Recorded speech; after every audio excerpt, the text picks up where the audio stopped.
Greetings, everyone. My name is Jeremy Kautza, consultant with Hue Life out of Minneapolis, Minnesota. In partnership with Mid-America PPTC, we'd like to welcome you to our Staying Informed, Connected, and Productive lab. This particular video shows an expert from that lab, which shows the instructional portion. We've cut out the interactive pieces of the lab itself in order to save some time and bring you this experience in a condensed format. We'd like to welcome you to the experience, and please enjoy.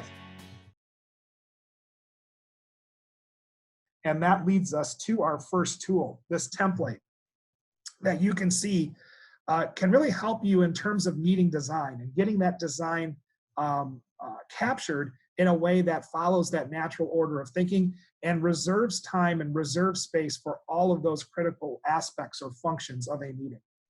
The first, few things are pretty self-explanatory. It's really important that you establish what your topic is for the meeting, right?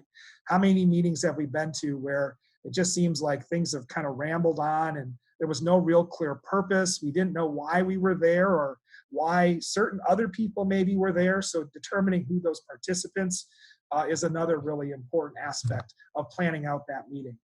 The next two really go to what we talked about earlier. What are the results that we want to get out of this meeting? What are the outcomes? Is there a plan? Is there a decision? Is there a series of recommendations?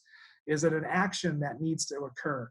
Is it just sharing of information? What is it that we want to get out of the meeting from a logical sense? That's kind of that meeting goal.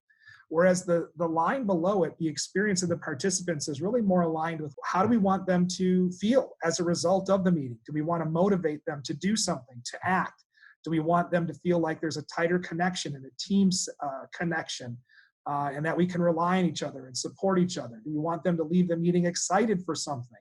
Do we want them to feel like they're accomplishing something or that they have accomplished something? Do we want to give them hope, right? So all of the different types of experiences and feelings and emotions that we want to attach are really important to think about as well. And something that we oftentimes overlook when we're thinking about the design of a meeting itself. The four pieces that we're going to take a little bit more time to go through then really follow with the final four rows that you see on this template. We really started off by getting grounded in context and what the purpose of the meeting is and how people are showing up, right? So we can have a conversation here. We can do some check-in types of questions. What's an important accomplishment that you've experienced over the past couple of weeks? Or how are you feeling about this particular meeting topic that we're here to talk about? Just getting some data out into the open about what it is that we're doing. Moving then along to getting those updates specifically on what people are doing or what teams are doing. And if we're all out into different areas, especially important in the virtual world that we're now in, it's more difficult to connect perhaps, or we don't have the ability to connect as often as we do in a face-to-face setting when we can just drop into somebody's office or work area. So getting those updates and really understanding what some of the accomplishments, roadblocks, barriers might have been, what some of the highlights might have been. And then taking all of that and figuring out where do we go next with this information. Now that we're updated and we've been informed about how people and teams are progressing, what are our next steps? What are some of the things that we might do to erase some of those roadblocks, some of those barriers? How might we capture and leverage some of the successes that we've had, the strength that we've been building, the opportunities that are before us?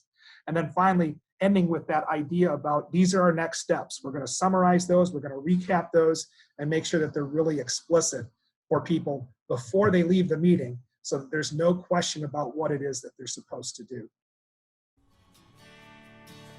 That concludes this mini episode. To experience the full 90-minute virtual lab, you can register at the Hue Life website, and that is hue.life. Thank you again.